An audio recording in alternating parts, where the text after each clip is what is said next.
I went to Kisumu. And lisikiza, we were launching a UHC na Uhuru, Universal Healthcare.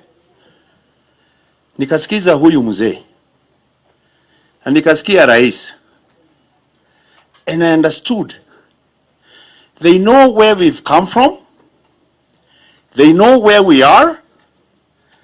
And they love this country. They know where they want to take this country. Munaelewa?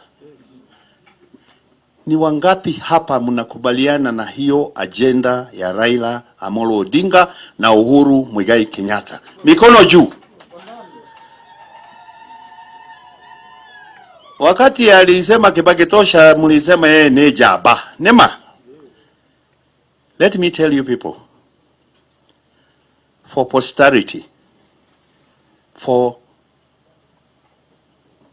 this country, for prosperity, all right? If you want this country to grow and for people to prosper, you don't need anything else but peace and stability and unity. And the legacy that the president wants to leave in this country is a legacy of a united Kenya.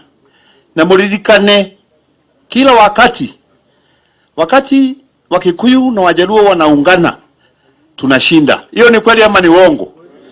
Mnataka tushinde, mnataka tuanguke? Tushinde ama tuanguke?